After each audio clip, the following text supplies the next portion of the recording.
Gognaud. Ça y est, Christophe Gognaud qui est au central. C'est quoi qu'on appelle le central, Christophe? Parlons jargon.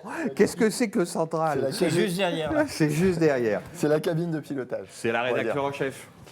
Ouais, c'est pas et comme ça que ça l'édition en s'appelle. chef. Mais non, Mediapart, on est horizontaux à mort. On n'a qu'un seul chef. Edoui voulait c'est répondre. l'UPNL et Alors un chef Edoui, suprême. réponse. Le central, c'est quoi la définition? C'est le carrefour. Du journal Oui. et de sa fabrication. Oui. Puisque c'est le journal se c'est fabrique là toujours. Où tout arrive, où tout se passe. Là, il y a François est là, et il y a une table longue avec l'ensemble. Il y a Géraldine, il y a Christophe, il y a Sophie Dufaux qui ne peut pas être là ce soir. Enfin voilà, quoi, mais c'est un carrefour. C'est pour ça qu'on n'aime pas l'histoire rédaction en chef. Yolande Laloum-Davidas, qui dirige la communication de Mediapart, nous a rejoint. C'est vrai que ça y est, il est tombé, donc voilà. Mediapart a 100 000 abonnés. Alors j'ai essayé de faire des questions qui fâchent, je ne suis pas sûr d'y être beaucoup arrivé. Mais quand même, est-ce que ça remonte à quand cette affaire? Ça remonte à l'automne 2007, les prémices de Mediapart, Edoui? Non, Ça fait 7 ans et demi? Non, ça remonte vraiment. Le top départ, une discussion avec François Bonnet et Laurent Mauduit, janvier 2007. Après les ultimes discussions avec bien d'autres autour du sort de la presse papier et notamment de la crise de Libération, on se retrouve à 3. Puis après, on va faire le chemin, on va faire la connaissance de Marie-Hélène. Et donc, du coup, ça va être les 4... Vraiment le de noyau la crise de Libération, ça veut dire qu'il était question que vous repreniez Libération? Non, oui, non, oui. Ah ben voilà, quand je pose des questions franches, on ne me répond pas oui ou non. Non, mais reprendre, justement, ça ne pouvait pas marcher. C'est-à-dire que c'est le moment où, après le départ de Serge July, après la crise du Monde, les personnels de Libération se tournent et disent, me demandent, moi j'étais sorti du Monde, est-ce qu'il y avait un chemin qu'on pouvait faire ensemble. Et moi, je ne voulais pas transiger sur une question qui était les droits des personnels de Libération. Et voilà, donc ça ne pouvait pas le faire avec l'actionnaire, M. Rothschild et aujourd'hui M. Draghi et tous ceux qui veulent... Draghi, voilà. Et donc tout ça et tous ces gens voilà, qui ont un rapport d'instrumentalisation à la presse. Et il aurait fallu, pour Libération, trouver 15 millions. Alors déjà qu'on a eu après beaucoup de mal à trouver 5 millions. J'ai cru comprendre. C'est là où je me suis mis, attention, on me dit toujours de ne pas le dire, mais c'est la vérité, c'est là où pour la première fois de ma vie, j'ai joué au loto. Non. Ah oui? Ah oui, vous en étiez là au loto? J'en étais là. Ah J'étais tombé à ce point-là. Voilà. Ah oui, puis ça n'a pas marché, bien sûr. Ça ne marche jamais, Ben ce oui. truc-là. Manque de cul, tendance manque de bol, ça n'a pas marché. Allez, une question, Géraldine. Pour enchaîner avec le débat précédent sur l'utilité de la presse, les gens et le désespoir que les révélations et les mauvaises nouvelles peuvent donner, on nous demande si on ne pourrait pas faire des choses un peu positives, comme par exemple, c'est bien de détricoter ou de déconstruire, mais faudrait-il encore tricoter autre chose, une autre pensée politique? Pourriez-vous consacrer une partie rédactionnelle importante à évoquer, analyser les pratiques collectives dans tous les domaines qui émergent et que l'on nomme souvent des communs? C'est peut-être là qu'une nouvelle pensée politique est en train de se construire. Christophe Gognaud. Mais en fait, on le fait déjà, on le fait même pas mal. Là, on a Joseph Confavreux chez nous, a fait une série de 4 ou 5 entretiens autour des alternatives possibles et crédibles à gauche. Sophie Dufaux, qui n'est pas là, qui s'occupe chez nous du multimédia, a diffusé, je crois, une bonne dizaine ou une douzaine de séquences inédites d'un documentaire sur tout ce qui était les façons de vivre un peu alternatives, etc. Donc on fait aussi ce travail-là. Alors c'est peut-être moins visible, ça a peut-être moins aussi de relais ailleurs que chez nous, mais ça existe en tout cas. Est-ce qu'il faudrait porter un flambeau, comme on peut le porter sur, par exemple, la transparence qu'on réclame, sur des choses... J'entends bien. Les flambeaux, on les porte sur ce qui est notre profession, et non pas profession au plan sectaire, corporatiste, mais comme enjeu démocratique, qui est le droit de savoir des citoyens. Pour Mediapart, je siège à la commission sur le droit et les libertés du numérique, à la commission paritaire des publications et agences de presse. On est, comme j'allais dire, des réformateurs radicaux dans notre secteur. Mais je voudrais rebondir sur les communs. Évidemment, on n'est pas porteur, et j'entends bien cette demande, et elle est légitime parce qu'on a tous envie de trouver un chemin. Nous, on pense, au fond, que personne ne peut indiquer le chemin, et qu'on ne peut le trouver qu'ensemble. Et donc, Mediapart est un lieu pour le trouver ensemble. Et le commun, c'est ce qu'a dit Christophe, c'est-à-dire tous ces moyens de réflexion. Mais je voudrais qu'on fasse parler Yolande, parce que le commun, c'est le fait, on est dans un journal numérique, on est dans le virtuel, apparemment. Ceux qui nous regardent là par les moyens divers et tout. Mais nous, ce qu'on a découvert, et c'est comme ça que Yolande nous a rejoints, c'est que le virtuel, c'est du réel. Et donc, Yolande ne fait pas de la communication au sens de parler aux autres médias de Mediapart. Bien sûr, on essaye, mais ce n'est pas ça l'essentiel. C'est en revanche tous les événements que fait Mediapart, où des gens se retrouvent. Voilà. Et donc, c'est ça, fabriquer du commun, c'est ça. Le commun, c'est aussi, et ça a été notre choix dès le départ, d'aller dans les niches, de ne pas aller absolument dans les endroits dont tout le monde parle. Mais quand on va choisir des partenariats, on va choisir des petites associations qui se créent, les festivals qui sont au début de leur vie. On va choisir des petits lieux. Et moi, je me souviens, quand on a démarré Mediapart, que personne ne voulait... Je faisais la manche, quasiment. Personne ne me prenait au téléphone, tout le monde nous riait au nez, etc. Je me souviens qu'on appelait tous nos copains pour remplir les salles. Et puis tout doucement, les choses ont évolué. Et les gens ont commencé à venir. On dit, le numérique appelle le physique. On a beaucoup démarré là-dessus. Les gens avaient besoin de mettre des visages aussi sur des signatures de cet écran qui est quand même assez froid. Et tout doucement, les salles sont devenues des salles de 50 places, à 100 places, à 300 places, à 400 places, jusqu'à 1000 places. Et aujourd'hui, je le dis sans arrogance aucune, aujourd'hui, dans des grands théâtres de 1000 places, on met aussi des écrans dans les halls, parce qu'autrement, on serait obligé de refuser du monde. Le commun, oui, pardon, je finis juste. Le commun, c'est vraiment d'aller là où on dit les grands médias. Je nous considère aujourd'hui comme un média de référence, mais c'est inventer une façon de travailler. Et Edoui dit toujours qu'on est un laboratoire. Moi, quand je suis arrivée, j'ai dû oublier mes réflexes de quelqu'un qui fait de la communication. C'est-à-dire m'interroger sur comment on allait faire. Et le commun, c'est effectivement d'aller dans les petites niches, dans les choses qui démarrent, qui s'inventent, qui se créent, et accompagner toutes ces initiatives. Et en même temps, Yolande, tu n'arrêtes pas d'envoyer Edoui sur les plateaux de télévision pour représenter Non, Mediapart. c'est pas comme ça. C'est pas comme ça. Laissez-la répondre. Edoui est quelqu'un qui est assez à l'écoute. Il y a eu des moments où personne n'en voulait sur les plateaux. Alors aujourd'hui, avec le succès de Mediapart, avec aussi des positions éditoriales qui sont quand même à la marge, qui ne sont pas celles de tout le monde, Edoui, ce qu'on appelle un bon client à la télé. On n'est pas dupes, lui le premier et nous non plus. Simplement, Edoui travaille pour Mediapart et Edoui, vous verrez Edoui dans une émission, s'il ne cite pas au moins 10 fois Mediapart, il n'a pas fait le travail. Je me fais fouetter au retour. C'est même qu'on en fait des caricatures. Je me fais fouetter, je suis à l'amende. Mais le commun, parce que Géraldine, elle pose des questions, mais le commun, c'est par exemple les éditions participatives. Nos amis de Camédia, cette association qui est totalement indépendante, qui s'est créée d'abonnés de Mediapart, qui font leur université populaire chaque été, voilà, et dans des lieux différents et à chaque fois, qui ont créé leur réseau. C'est ça, je dis, le côté carrefour. Moi, je crois aujourd'hui qu'il faut sortir de l'idée qu'on attend quelque chose d'en haut. Il faut vraiment qu'on invente ensemble. Et Mediapart, on l'a fait pour notre profession, mais on le fait aussi pour la démocratie, quoi. Mais on peut terminer avec Christophe, ce qu'on disait avec Marie-Hélène Sméjian, la directrice générale, tout à l'heure. Elle disait un truc très intéressant, c'est qu'au premier scoop, ça a planté. Crise de croissance immédiate. Scoop, boum, la technique ne suit pas, ça plante. Est-ce que Mediapart est actuellement à l'équilibre financier? Oui, on le sait, la société dégage même des bénéfices, je crois.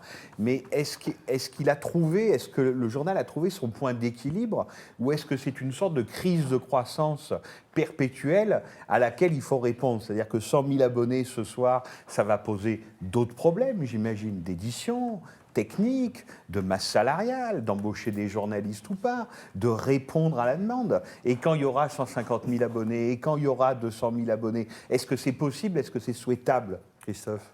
Alors déjà, pour être tout à fait clair, il faut savoir qu'Edoui a promis de raser sa moustache à 200 000 abonnés. Donc on a un nouvel objectif qui s'est créé ce soir. C'est-à-dire qu'il faudrait qu'on arrive à 200 000 abonnés au mois de décembre. Comme ça, Edoui rase sa moustache. C'est après, trop vite. Non, plus sérieusement. Oui, c'est un chantier perpétuel. Géraldine pourra mieux t'en parler que moi, puisque ça fait quand même quelques mois maintenant qu'elle attend la sortie du nouveau club, qui n'est toujours pas sorti, et qui est en cours, qui est bientôt fini et qui va bientôt sortir. Mais voilà. Dès que le club est sorti, et on a une multimédia à faire. Là, on est en train, au 3e étage, de mettre en place un plateau qui va nous servir à enregistrer des émissions, des interviews, etc., en vidéo, je veux dire. Voilà, là, maintenant, là, Sophie Dufaux, qui gère vraiment tout le multimédia, les documentaires, les portfolios, etc., est à 7 pour Images Singulières, avec qui on a le partenariat de la France Vue d'ici. C'est une trentaine de photographes sur 3 ans jusqu'à présidentielle qui vont raconter la France. Je crois qu'elle en a déjà parlé dans un détail. Voilà, donc c'est un truc perpétuel. On regarde aussi ce qui se fait autour, les longs formats, ce qu'on appelle long form aux États-Unis, c'est-à-dire ces très longs articles, très bien édités, etc. On y pense aussi, mais en même temps, on se dit, on n'est pas fou, on se dit, bah oui, mais à ce moment-là, il nous faut 2 personnes en plus à l'édition. Et puis, ben, en inter, on est encore un peu faible, on aimerait bien avoir quelqu'un d'autre. Ah oui, mais attends, parce que l'enquête, voilà. Enfin bon, c'est des discussions perpétuelles, mais bon, en même temps, c'est des problèmes de riches, quoi. Soyons clairs. Oui. Je pense que notre idée, pour dire les choses très clairement, quand tu disais Mediapart dégage, là, à la louche, on va faire 8,8 millions de chiffre d'affaires cette année, et probablement un résultat net de 15%, ce qui est de 1,3 ou 1,4 Un peu plus de, oui, plus d'1 million d'euros. 1,3 million d'euros. Bon, voilà, c'est ça la réalité, mais il y a la bataille fiscale avec les 4,2 millions, il y a la construction de l'indépendance qui suppose d'avoir les reins solides, etc. Notre philosophie, parce que tout ça est discuté horizontalement, il y a le budget de l'année prochaine, chacun, quels sont les besoins, etc. Notre philosophie, c'est que Mediapart ne fasse pas du gras. Je voudrais dire plutôt perdre son écosystème qui fait que c'est un peu vif-argent, que c'est rapide, que c'est souple, tout en continuant ce qu'a illustré le débat sur l'international et ce que vous avez fait ailleurs, ou ce qu'a dit Michel Pracontal. On n'a pas arrêté d'enrichir les contenus, et il faut continuer. Je dirais qu'il faut plus continuer là sur le côté la société. Qu'est-ce qui se passe? Aller voir en bas, faire parler, raconter, etc. Et puis évidemment notre ADN qui est l'enquête, faire surgir des nouvelles que les autres n'ont pas. Bon, construire l'indépendance, enrichir le contenu, tout ce que vient de dire Christophe, par exemple, tout ce qu'on fait là, les lives, il va falloir de plus en plus, ça devient comme une vraie chaîne. Bon, comment... bon, voilà, non, mais oui, bien sûr. Il y a des émissions... Comment ? À quand une télé Mediapart ? Bien sûr. Bon, parce que pour l'instant, on est une chaîne qui émet 5 heures par mois. Oui, il y a les autres émissions. Oui, et puis, je sais. N'oublie pas ça quelque va faire chose. 10 heures. Non, n'oublie pas quelque chose. Nous ne sommes pas dans le flux continu. Nous ne sommes pas dans l'immédiateté, dans la superficialité. On est dans la valorisation des contenus. On peut revoir des contenus de Mediapart d'il y a 7 ans sans honte. Donc ça, je crois beaucoup à ça. On est devant une actualité qui aujourd'hui essaye de nous faire perdre la mémoire. Donc le puzzle qui permet de rendre intelligible, le numérique te le permet 10 fois mieux que la presse papier, parce que tu as le lien, tu sors les choses, tu les mets en place. Donc c'est ça qu'il faut, avec toutes les questions que vous avez abordées, la technique, etc., qu'il faut développer. Après, la feuille blanche qui est devant nous, c'est ce qu'on appelle un peu en nom de code l'archipel. Bon, il ne faut surtout pas qu'on devienne un gros continent, avec le côté sûr de lui, dominateur, horizontal, terrible, comme ça, uniformisateur. L'archipel. Bon. Donc, Mediapart, au bout d'un moment, sera bien comme il est. Et sera riche. Mais en même temps, il y a des personnes ici, elles ont envie de bouger, de faire autre chose. Il y a des nouveaux qu'on aurait envie de faire venir, etc. Alors qu'est-ce qu'on fait avec nos bénéfices une fois construit l'indépendance, sachant que nos bénéfices ne sont pas faits pour enrichir des actionnaires, mais pour construire ce qu'on essaye de définir aujourd'hui, une société citoyenne de presse. C'est une bataille que nous menons aujourd'hui pour que ce ne soit pas fait, pour que ce soit dans une logique de, comme on dit en anglo-saxon, de non-profit. c'est une société commerciale, mais ses profits vont à l'entreprise, vont à la richesse des contenus, vont au personnel. C'est une fondation ? On essaye de faire, on a des discussions avec les pouvoirs publics, avec des parlementaires, avec l'administration, autour du statut des fonds de dotation qui existent dans la culture, pour arriver à créer ça. Parce que c'est notre but. Mediapart n'est pas à vendre, et Mediapart n'est pas pour faire la culbute. Et il faut que l'équipe qui est là, qui pour l'essentiel à la trentaine, elle soit sûre de son avenir. Mais elle va dégager des profits, régulièrement, de manière pérenne. Et donc là vient l'archipel. Et là, tout est ouvert. Tout est ouvert. Sur un critère, c'est l'indépendance. Notre force a été la totale, radicale, exigeante d'indépendance. Alors il y a d'autres secteurs où l'indépendance peut se poser. C'est des débats chez nous. On le voit, l'économie et la finance. Il y a un quotidien économique, il est la propriété de la première fortune d'Europe. C'est pas clean tout ça. Bon, donc est-ce qu'on devrait faire quelque chose là? Bon, il y a des idées, il y a voilà. Une deuxième idée qui va surprendre. Mediapart est un journal d'information politique et générale. Donc on fait international, politique, économie, culture. Bon, on ne fait pas tous les divertissements. Il y a des divertissements très honorables. Par exemple, le sport, c'est intéressant. Et il y a des enjeux d'indépendance dans le sport, le Qatar, etc. Et il y a à Mediapart des journalistes total. On les voit dans le club parce qu'ils n'ont pas trop le droit de le faire dans le journal, donc ils le font dans le club, qui sont des fous de journalistes sportifs, mais du bon journaliste sportif, cultivé. Ils veulent parler de foot, quoi. Pas seulement de tous les sports, Et ils veulent faire de l'investigation, ils veulent faire... Bon, peut-être qu'il y aura... Je dis peut-être, hein. Alors tout de suite, ça va être traduit, ça y est, Mediapart se lance dans un projet. Non, il n'y a rien à ce stade, il n'y a rien. Mais voilà, c'est l'idée de l'archipel. Bon, et on pourrait multiplier les idées. Il pourrait y en avoir dans la culture, il pourrait y en avoir, on ne sait pas, en effet, ce qu'on disait sur chaîne Mediapart. Il pourrait... Voilà, ce qui est fait, par exemple, tous les rencontres que fait Mediapart, on pourrait faire d'autres choses. Les jeunes journalistes qui viennent en stage ici, on pourrait peut-être imaginer. Voilà, on est, en ce sens, le laboratoire doit continuer. Et pour répondre, au fond, j'ai été déjà très long, comme toujours, mais pour répondre vraiment à ta question, à la question.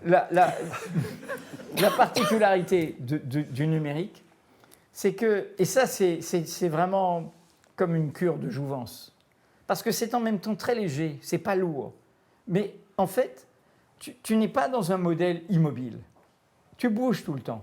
Tu bouges avec la technique, tu bouges avec tes contenus, tu bouges avec tes innovations éditoriales, tu bouges avec... voilà. Et ça, c'est un stimulant formidable. Et tu bouges avec tes lecteurs. Ce que fait parler Géraldine, qui disent « mais là, ça ne va pas, et là, ceci, et là, il y a un malentendu ». Donc, et ça, c'est quelque chose qui, pour nous, est totalement formidable. C'est vraiment ce qui nous fait avancer. Est-ce qu'on termine avec eux, Géraldine? Les lecteurs, c'est 100 000 abonnés.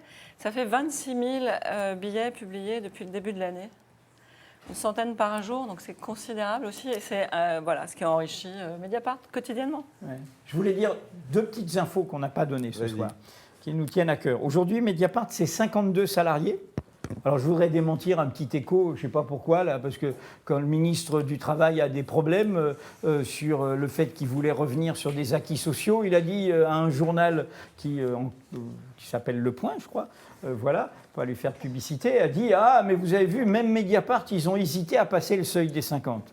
On a passé le seuil des 50, on va avoir un comité d'entreprise, il y a une discussion avec les délégués du personnel, on n'a pas de problème avec ça et on trouve normal. C'est le débat sur les seuils sociaux. Sur les seuils, pas les acquis, voilà. les seuils mais tu vois sociaux, où on en est, c'est-à-dire que quand on a un problème, voilà, on dit, vous savez, Mediapart devient une sorte d'exemple en contraire. Donc 52 salariés, quelque chose qui nous tient à cœur, 27 femmes, 25 hommes, donc la parité, mais je dirais à l'avantage des femmes, 36 journalistes, 16 de l'ensemble des services opérationnels, au comité de direction qui se réunit tous les mardis, là il y a 4 hommes, 3 femmes, bon, ça pourrait être prêt, mais c'est des petites choses, on a dit qu'on dirait toute la vérité. Ouais. Et puis aussi, on a parlé, donc les impôts, hein, pour faire tuer cette rumeur, on n'a eu aucun passe-droit, aucun privilège, on est des réformateurs, on a mené la bataille, l'égalité fiscale, le statut de la presse en ligne, on continue, et le statut de la société citoyenne de presse, on continue là-dessus. Et on paye le prix, enfin on se bat parce qu'on trouve ça totalement injuste, hein, mais on se bat comme une entreprise normale, sans demander de privilèges. Mais on a d'autres enjeux pour notre indépendance. C'est les procès. Combien de procès? On a demandé à nos avocats, on voulait qu'ils soient là ce soir, les avocats du cabinet Lysias, Jean-Pierre Mignard et Emmanuel Torgman, qui nous défendent, mais ils étaient sur des procès en province. Depuis le début, Mediapart a eu 54 procès faits contre lui. Au stade actuel, nous n'avons sur ces 54 que 2 condamnations définitives. Que 2 condamnations définitives sur des petites erreurs. Et quand on fait des petites erreurs, ben, très bien, puisqu'on doit être sanctionné. Et voilà, c'est l'État. Et on a en fait 27 de ces 54 qui ont totalement été gagnés. Et puis on a 21 qui continuent. Combien ça nous coûte? 100 000 € par an. En moyenne, à peu près, les frais de justice de Mediapart. Ça fait partie de ce qui est une presse indépendante, c'est aussi ça. Et de l'argent nécessaire à préserver cette indépendance. Oui, voilà. Merci beaucoup à tous. On se reverra forcément avant le 200 millième abonné. Je peux dire le thème? Ah ben alors vas-y, la date si tu l'as et le thème. La date, je crois qu'on ne l'a pas calée avec nos... Voilà. Et ça c'était la seule façon.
Nos amis du cirque romanesque, c'était la seule façon de couper le sifflet à Edoui.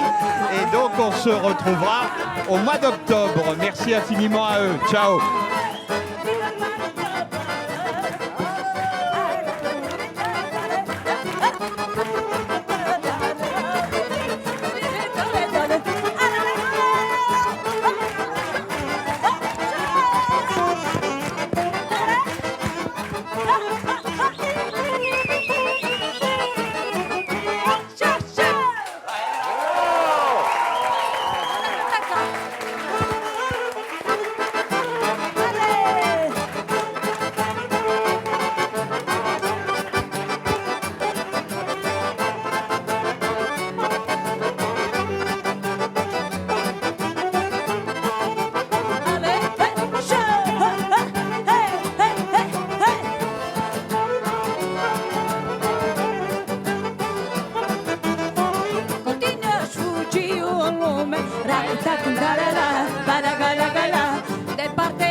Ești frumoasă, fata mea.